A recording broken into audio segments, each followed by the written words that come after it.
कथावाचक मोहित नागर ने कांग्रेस का दामन थाम लिया। प्रदेश कांग्रेस अध्यक्ष जीतू पटवारी ने उन्हें औपचारिक रूप से पार्टी की सदस्यता दिलाई, जिसके साथ ही उनकी राजनीतिक पारी की शुरुआत हो गई।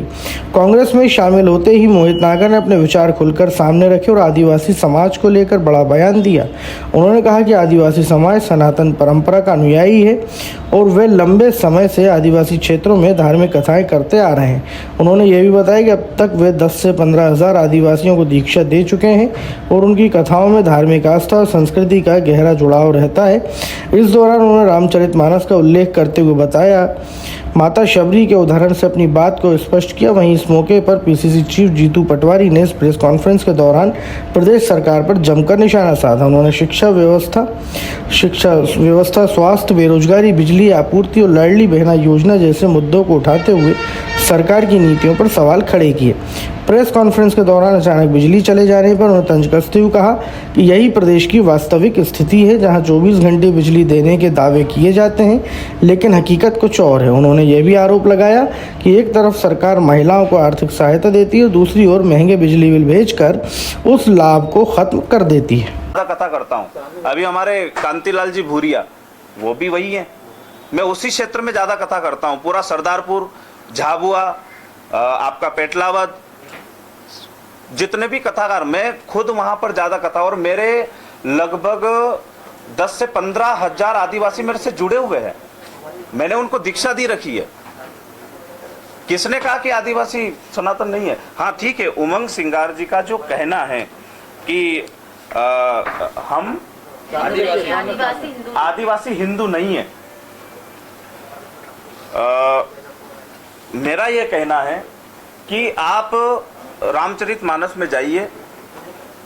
मां शबरी ने जो इंतजार किया था राम का, चाहती तो वो भी भरोसा तोड़ देती। मेरा एक ही कहना है आप सबसे, और हिंदू हिंदू है, सनातन धर्म है, और ईश्वर एक है, और समाज दो हैं, स्त्री और पुरुष, इसके अलावा कुछ नहीं। जय सीताराम। आदिवासियों के लिए आदरणीय नागर साहब ने अपनी व्यथा आप लोगों के बीच में बताई है। बापू आगे आ जाओ थोड़ा इधर। सोच क्या है? सोच ये कि भयावता है पूरे मध्य प्रदेश में, देश में भयावता है। महंगाई अद्भुत, अकल्पनीय, हर घर के चूल्हे और चौके को एक तरह से ग्रसित कर रही है। लाडली बहना छल था बहनों के साथ। 3000 रुपये का वादा, 1500 रुपये देना और 1 करोड़ बहनों को देना, 3 करोड़ बहनों को छोड़ देना। 4 करोड़ महिलाएं हैं मध्य प्रदेश में। 1 करोड़ बहनों को 1500 देंगे, वादा था 3000 का, और 3 करोड़ बहनों को 1 रुपया भी नहीं देना। ये अपने आप में एक छल है, एक सरकार का, एक सोच का, एक विचार का। बेरोजगारी विस्फोटक है, बेरोजगारी भयावह है, सारे सेंसेक्स तोड़ रही है। हमारी सरकार, मोहन यादव, शिवराज सिंह चौहान अलग अलग समय पे लाखों रोजगार के सपने दिखा गए, भाषण दे गए, पर 0 सन्नाटा। वैसे ही जो मध्य प्रदेश गढ़ बन गया बेरोजगारों का, जखीरा हो गया यहाँ पर बिना काम के युवाओं का, जो काम नहीं कर सकते, जिनके पास हाथ में काम नहीं। 1 लाख के पद हो या अलग अलग प्रकार की और परेशानी होती हुई बंद सरकारी योजनाएं, कहाँ गई वो जिसमें सामूहिक विवाह होते थे? योजना कितने आंकड़े हैं उसके? बहनों को जो पेंशन मिलती है, विधवाओं को, वो विधवा जवान भी होती है, बुजुर्ग भी होती है, 600 रुपये। लाडली बहना को 3000 का वादा था। क्या कारण है कि उनकी लाडली बहनाओं से उसको अटैचमेंट नहीं किया गया? क्या हुआ? वृद्धा पेंशन का 300, 400, 600 रुपये से ऊपर क्यों नहीं हो पा रही है? क्या हुआ? अलग अलग तरह की पेंशनर्स का, इनकी भयावता है। मैं जैसे कहा, कर्ज में डूबता प्रदेश। आज ही फिर से कर्ज लेने की प्लानिंग हो गई, तो कल परसों फिर लिया था, आज फिर प्रयास किया जा रहा है। आज हम जब आपसे बात कर रहे हैं तो वित्त विभाग में मीटिंग चल रही है कि कर्ज कैसा लिया जाए, कैसे बढ़ाया जाए, उसकी क्या क्या कार्य योजना बनाई जाए। अभी आप जाओगे वित्त विभाग पे तो सब कर्ज लेने वाली मीटिंग कमेटी जो बनी है वो अपना काम कर रही है। तो कर्ज का बढ़ता बोझ आम नागरिक के ऊपर एक तरह से इतना भयंकर बढ़ने वाला है, भविष्य को लेकर मध्य प्रदेश के युवाओं के सपनों को लेकर गिर जाएगा। तो कांग्रेस पार्टी इस पर भी एक तरह से चिंतित है, दुखी है। कल मुकेश नायक जी ने शिक्षा विभाग का एक बहुत बड़ा घोटाला प्रदेश के सामने लेके आए थे। मैंने पहले 2 नाम बताए थे आपको, एक बताया था नौशाद का, एक बताया था नाटू का। इस शिक्षा माफिया के पूरे गठजोड़ में नाटू फिर बीच में है, उसके एविडेंस भी हमारे पास। सही समय पे फिर वो ग्रसित करेंगे।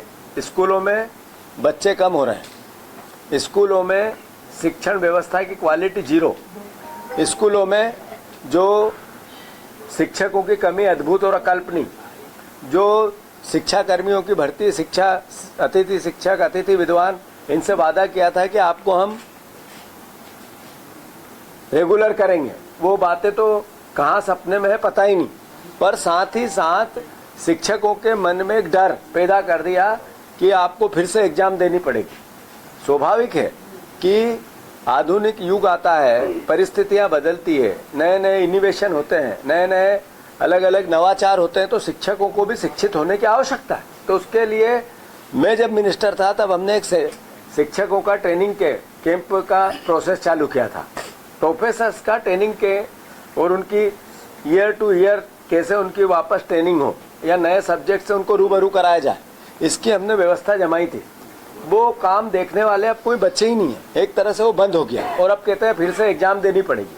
शिक्षकों के मन में एग्जाम का डर बनाने के बजाय प्रोत्साहन कैसे हो कि इनको ट्रेनिंग के साथ फिर से आपको नए नवाचार के साथ प्ले करना है या आपको बच्चों को पढ़ाना है। तो एक तरह से एक ऐसा मुख्यमंत्री, ऐसा राजा बैठा हुआ है जिसको खुद को समझ नहीं है कि मुझे किस दिशा में प्रदेश को ले जाना है, किस दिशा में अर्थव्यवस्था को ले जाना है, किस दिशा में एग्रीकल्चर, यूथ और महिलाओं के लिए प्रोग्रेस की बात करना है। कुल मिला के इवेंट के साथ एक विज्ञापन, हर अखबार के फ्रंट पेज पे एक विज्ञापन नहीं आए तो हमारे मोहन यादव सो नहीं सकते, उनको नींद नहीं आती है। इतना खर्चा तो चाहिए ही चाहिए उनको कि एक अखबार के फ्रंट पेज पे रोज झूठी सच्ची खबरें, ये कर दिया मोदी जी का, उनका, इनका फोटो देखते हैं।